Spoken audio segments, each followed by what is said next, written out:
বাচ্চারা গাড়িতে উঠলেই যেন এক মুহূর্তে ছোট্ট ড্রাইভার হয়ে যায়। স্টিয়ারিং ধরার আগ্রহ, বাটন চাপার কৌতূহল এসবই ওদের কাছে ভীষণ আনন্দের। আর আমাদের সুলতানও একদম ব্যতিক্রম নয়। তাই ওর এই আগ্রহটাকে নিরাপদ আর আরো মজা করে তুলতে টিমটম এডুকেশনাল টয় স্পেস থেকে নিয়ে এসেছে দারুণ rechargeable kids driving steering wheel টয়টা। এটা আমার কাছে ভীষণ হেল্পফুল মনে হয়েছে। আমি এটা দুইটা কালারে নিয়েছি, ইয়েলো অ্যান্ড ব্ল্যাক, আর একটা হলো ব্লু অ্যান্ড পিঙ্ক। দুইটা কালারই দেখতে খুব সুন্দর। সবচেয়ে ভালো বিষয় হলো এটা রিচার্জেবল, তাই বারবার ব্যাটারি বদলানোর কোনো ঝামেলা নেই। একবার চার্জ দিলে অনেকক্ষণ খেলতে পারবে। এটার পিছনে রয়েছে স্ট্রং সাকশন কাপ, তাই গ্লাস, টেবিল, টাইলস বা যে কোনো স্মুথ সারফেসে খুব শক্তভাবে আটকে যায়। খেলার সময় বারবার পড়ে যাওয়ার ভয় থাকে না। এই ফিচারটাই আমার কাছে অনেক ভালো লেগেছে।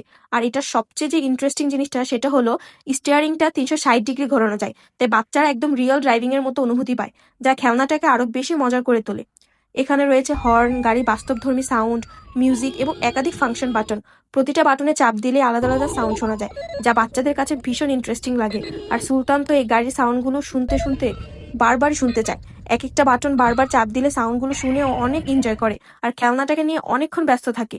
এই ধরনের ইন্টারেক্টিভ টয় বাচ্চাদের brain development, hand I coordination, fine motor skills, মনোযোগ, ইমাজিনেশন বাড়াতে সাহায্য করে। অর্থাৎ খেলতে খেলতে ওরা অনেক গুরুত্বপূর্ণ স্কিল শিখে ফেলে। সুলতান এখন শুধু গাড়িতেই নয়, বাসায় এসেও এটা নিয়ে খেলতে খুবই পছন্দ করে। যদি আপনার বাসায় এমন একজন ছোট্ট ড্রাইভার থাকে তাহলে এই rechargeable kids driving steering wheel টয়টা অবশ্যই নিতে পারেন। আমার কাছে খেলনাটা সত্যি অনেক বেশি ভালো লেগেছে। আর সবচেয়ে বড় কথা হলো সুলতানও এটা ভীষণ এনজয় করছে।